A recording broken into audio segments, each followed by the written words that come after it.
فیصل محمد کے واجب الاحترام سبسکرائبر اور ویورز کی خدمت میں سلام عرض ہے۔ پاکستان اور دنیا کی اہم خبروں پر اپنا تجزیہ لے کر حاضر ہیں۔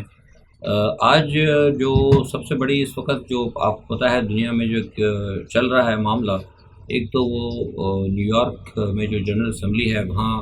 سارے معاملات چل رہے ہیں، اور آپ نے دیکھا کہ مختلف ملکوں کے سربراہ مملکت جو وہاں موجود ہیں، ہمارے پاکستان کے جو عبوری وزیر اعظم صاحب ہیں وہ بھی وہاں خود موجود ہیں، اور انہوں نے عمران خان صاحب کی ایک روایت کو جو اچھی روایت ہے میں سمجھتا ہوں کہ انہوں نے زندہ رکھنے کی کوشش کی، اور وہاں پہ انہوں نے ایک موقع کے اوپر سورہ یونس کی شاید غالباً کوئی آیت نمبر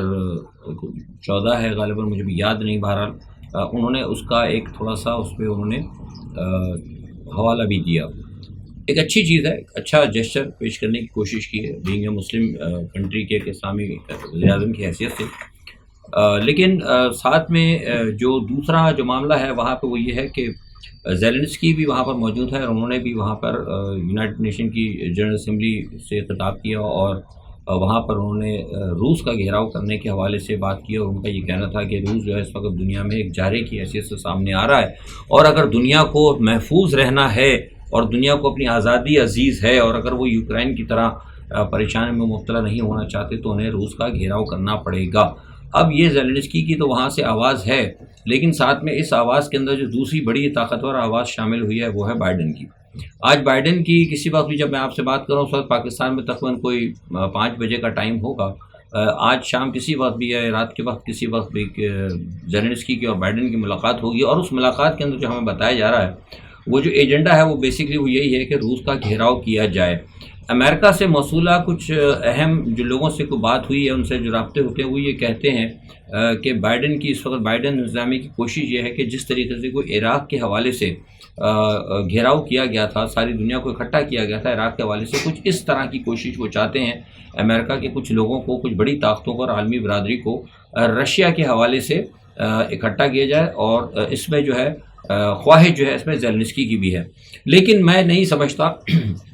کہ امریکہ میں کوئی شاید اس معاملے پہ کامیابی، کیونکہ عراق کا ایک مسئلہ کچھ اور تھا۔ عراق ایک تو بڑی کہ مسلم کنٹری تھی، اور آپ کو پتہ ہے کہ مسلمان ویسے ہی چونکہ اتحاد نہیں ہے تو ویسے بھی تتر بتر تھے، اور ایران کا اور عراق کا بھی مسئلہ اس وقت چل رہا تھا، تو میں نہیں سمجھتا کہ وہ اس طرح وہ کامیاب ہوں گے۔ ہاں یہ ہو سکتا ہے کہ کچھ ممالک ان کے ساتھ مل جائیں، لیکن اس کو دیکھتے ہوئے روس نے بھی اپنی صف بندی شروع کر دی ہے، اس نے بھی امریکہ کے مخالف جو ممالک ہیں، خاص طور پہ شمالی کوریا کے ساتھ آپ کو پتہ ان کا معاملہ ہے، چائنا کے ساتھ ہے، ایران کو بھی وہ کر رہے ہیں، اور اس کے علاوہ اور بہت سارے ممالک جو ہیں ان کے ساتھ بھی وہ کوشش کر رہے ہیں۔ اچھا، اسی پس منظر میں کوشش یہ بھی کی گئی، جیسے کہ رشیا امریکہ نے کوشش یہ بھی کی کہ آذربائیجان اور آرمینیا کے درمیان جو آپ پتہ ہے کہ آرمینیا جو ہے کسی زمانے میں کیا بلکہ ابھی وہ رشین بلاک میں ہی ہے، اور وہاں پر آپ کو پتہ ہے کہ آرمینیا کے اندر آلریڈی رشیا کا اڈا بھی موجود ہے، لیکن وہاں پر امریکہ نے کوشش کی، اور جو ان کے وہاں کے وزیر اعظم ان کے ساتھ نکول کے ساتھ مل کے انہوں نے کو معاملہ چلایا، اور ان کو امریکہ کو وہاں کے جو وزیر اعظم ہیں پی ایم نے ان کو آفر کی کہ بھئی آپ آئیں، یہاں پہ مشقیں بھی ہم کرتے ہیں۔ یعنی بنیادی طور پر وہ امریکہ اس کو بڑی کامیابی سمجھ رہا تھا کہ بھئی رشیا کو بہت بڑا ایک میسج ملے گا، کیونکہ آلریڈی وہاں رشیا کے اڈے موجود تھے آرمینیا کے اندر، تو وہاں پر امریکہ کے ایک آیا دستہ، اور باقاعدہ انہوں نے ایگل پارٹنر کے نام سے وہاں پہ مشقیں کی۔ اب وہ مشقیں تو ہو گئی ٹھیک ہے، لیکن ابھی وہ ختم ہوئی ہی تھی کہ ابھی اس سے کہ بہت بڑا کوئی اس کے اوپر اعلامیہ جاری ہوتا یا کوئی بہت زیادہ شادیانے بجائے جاتے، وہ ادھر جو ہے جناب وہ آذربائیجان نے ان کے اوپر حملہ کر دیا۔ اب کہا یہ جا رہا ہے، اور ظاہر سی بات ہے میں نے تو کہا بھی تھا، اور میں نے اس پہ ٹویٹ بھی کیا تھا، اور ایک جگہ پریس میں بھی بات کی جب اس سے پوچھا گیا تھا کہ میں سمجھتا ہوں کہ رشیا کے لیے تو ظاہر سی بات ہے یہ ایک تشویش کا باعث ہے کہ جہاں پہ مطلب وہ اس کے آلریڈی اڈے موجود ہوں، یہ تو بلا کر میں سمجھتا ہوں کہ جو ان کے وزیر اعظم نے غلطی کی امریکہ کو، جب ان کو معلوم تھا کہ آلریڈی یہاں پہ رشین موجود ہیں، ان کے اڈے موجود ہوتے یہاں بلانے کی ان کو کیا ضرورت تھی، بلا کر انہوں نے کرایا۔ اس کا نتیجہ یہ ہوا کہ ایک تو آذربائیجان نے ان کے اوپر حملہ کیا نگورنو کاراباغ آپریشن کے نام پہ، اور وہ انہوں نے جناب اس علاقے پہ مکمل قبضہ کر لیا، اور آلریڈی پہلے ہی ایک دفعہ آرمینیا اس کو تسلیم کر چکا تھا کہ کاراباغ کا جو علاقہ ہے وہ آذربائیجان کا ہی ہے۔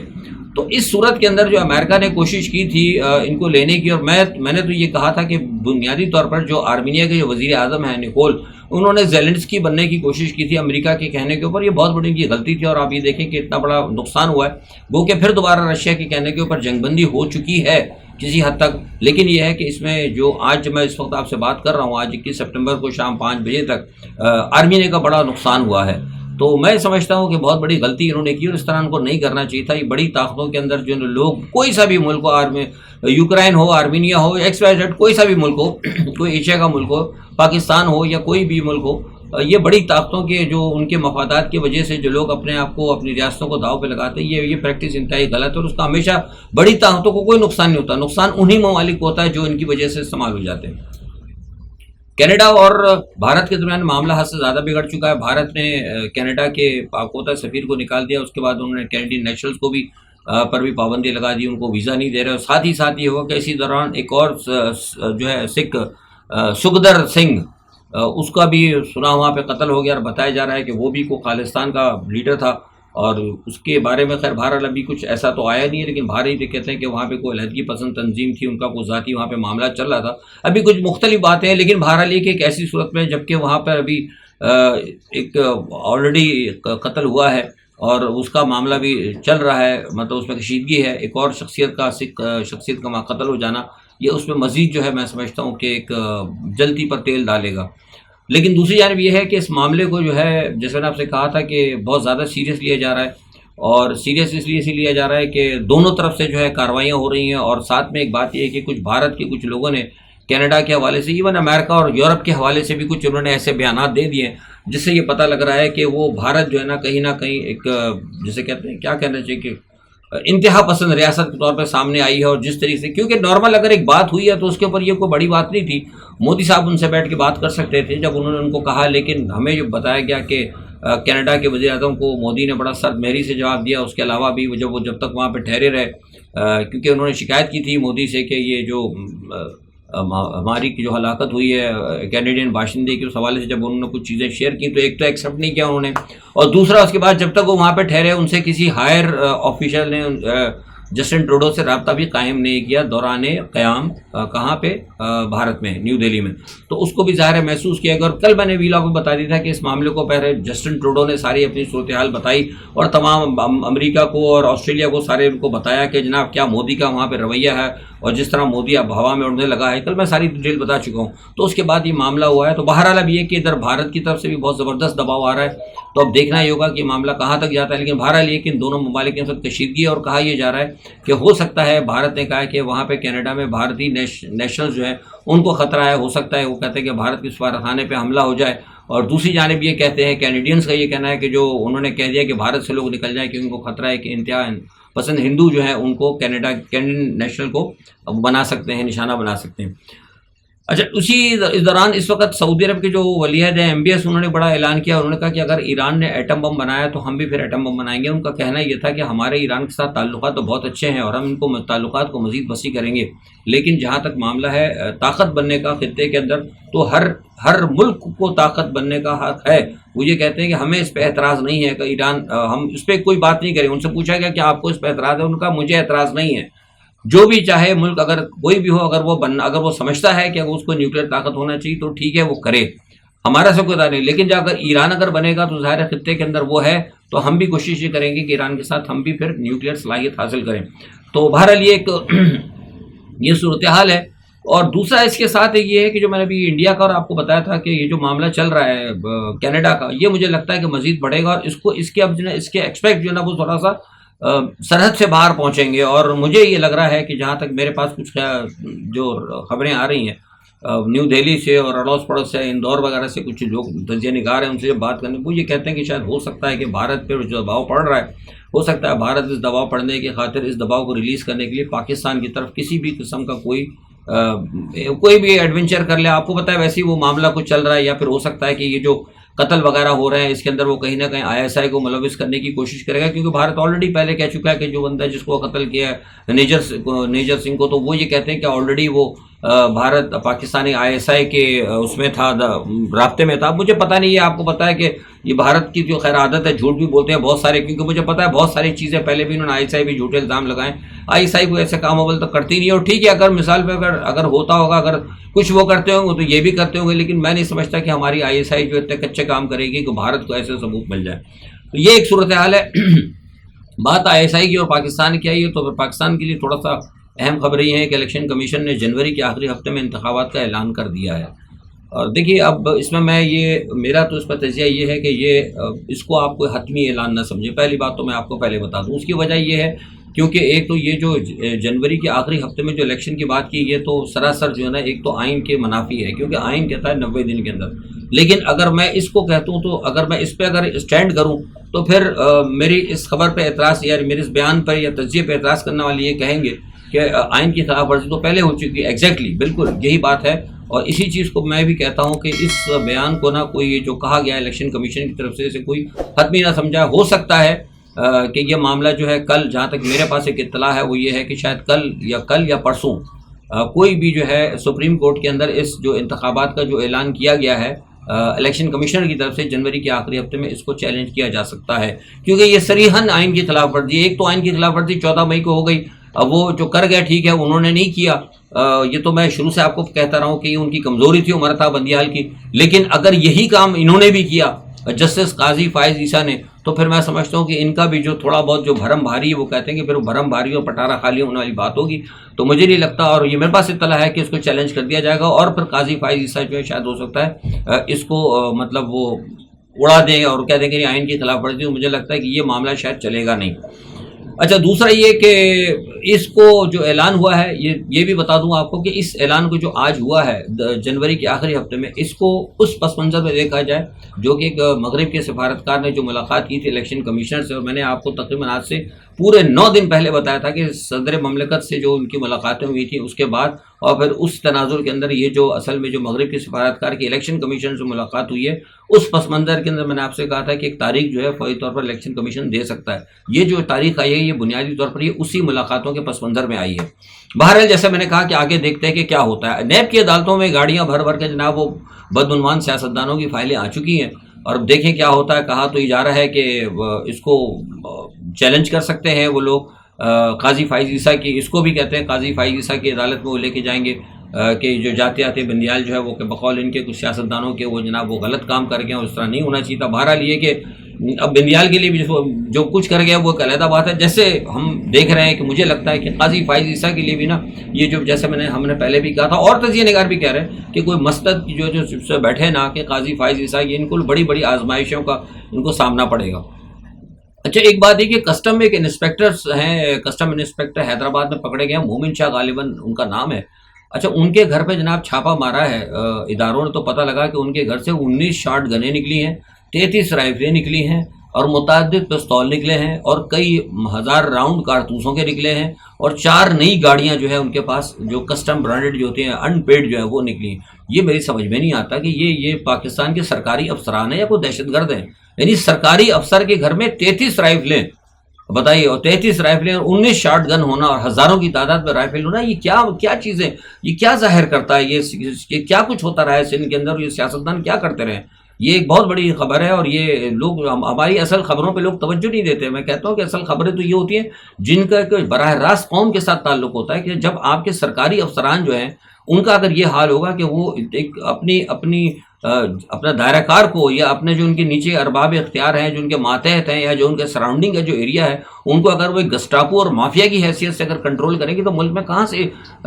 سدھار آئے گا. اور یہ سارے کام سیاستدان کرتے ہیں. ابھی دیکھ رہے ہیں جو بندہ پکڑا گیا ہے یہ کوئی آرمی کا آفیسر نہیں ہے. لوگ کہتے ہیں ٹھیک ہے، میں ہمیشہ سے کہتا ہوں میں فوج کا دفاع نہیں کرتا، لیکن سوال یہ بتاتا ہے کہ سیاستدان جو ہے نا، سیاستدان ہی اگر اپنا کام صحیح نہیں کریں گے، سیاستدان گیپ چھوڑیں گے تو ہر صورت میں ادارے آئیں گے. ابھی دیکھیں یہ جو آدمی پکڑا گیا ہے مومن شاہ، یہ ایک انتہائی بڑے سیاسی گھرانے کا، ایک جاگیردار گھرانے کا، جس کا کہ بین الاقوامی رابطے ہیں، ان کے ساتھ ان کا قریبی تعلق بتایا جا رہا ہے. تو ان چیزوں کو بھی ذرا آپ نے غور سے دیکھنا پڑے گا. اچھا، دوسرا یہ کہ نواز شریف صاحب کے حوالے سے میں نے آپ کو بتایا تھا کہ انہوں نے ایک جو ابھی بیان دے دیا تھا بڑا زبردست طریقے سے، اور اس بیان کے جو ہے آفٹر شاکس آ رہے ہیں، اور ان کو یہ پیغام دے دیا گیا ہے. مریم چلی گئی ہیں، ان کو کہا گیا ہے کہ جناب آپ بڑا اہم پیغام ہے، اور میں بتا دیتا ہوں آپ کو پیغام کیا لے کے گئی ہیں مریم۔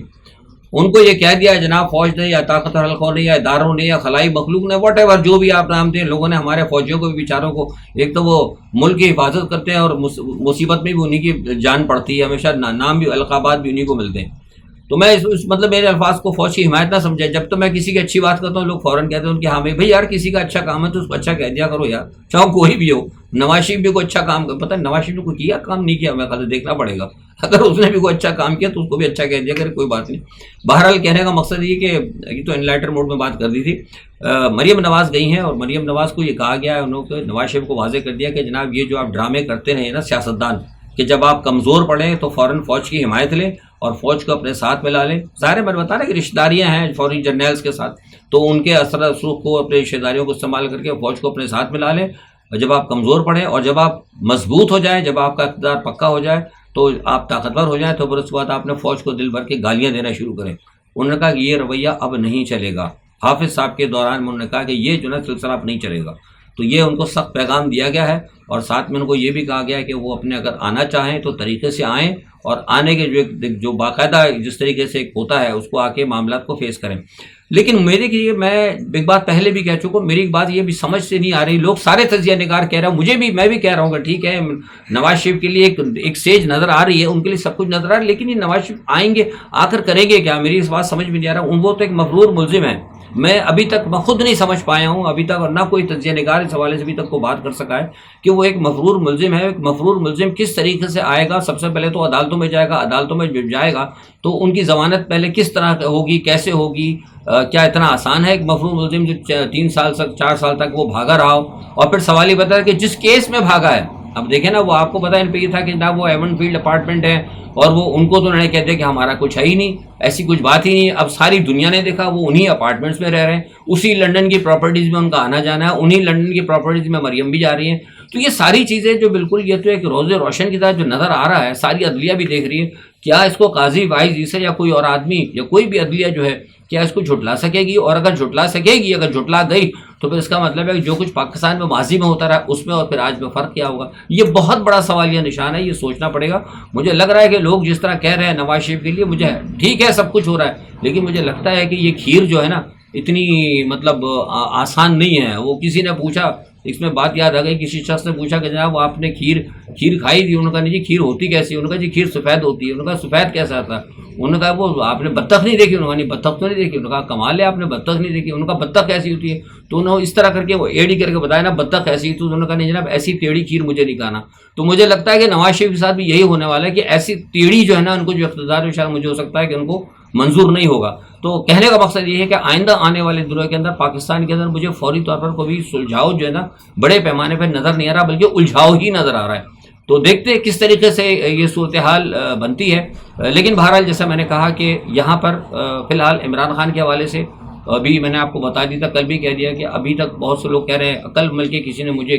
تجزیہ نگار کا بھیجا، انہوں نے ایک خبر لگائی مجھے بھیجی، پتہ نہیں میں نام تو نہیں لیتا، بڑے مشہور تجزیہ نگار ہیں، ہم تو خیر ان کے آگے طفل مکتب ہیں، انہوں نے ان کا بھیجا، ان کا کہ جناب وہ آرمی چیف کی اور عمران خان کی کوئی ڈیل ہو گئی ہے۔ تو کئی لوگوں نے مجھ سے پوچھا، تو یہاں میں بتا رہا ہوں کہ وہ ان کے ذرائع ہوں گے، لیکن میرے ذرائع یہ ہے کہ آرمی چیف کی اور عمران کی کوئی ڈیل نہیں ہوئی ہے۔ اور اس وقت تک جو سارے معاملات جو چل رہے تھے محمد علی درانی کے ذریعے، وہ بھی میں آپ کو بتا دوں، کیونکہ کچھ وکلا نے جا کر، بڑی خبر دے رہا ہوں، کچھ وکلا نے جا کر عمران خان کو کہا کہ جناب ساری قوم آپ کے ساتھ کھڑی ہے، بلا شبہ کھڑی نظر آ رہی ہے، لیکن آپ نے کسی قسم کی کہیں کوئی نرمی نہیں کرنی، کہیں کوئی ڈیل نہیں کرنی۔ اب پتہ نہیں یہ وکلا نے کیوں پیغام دیا،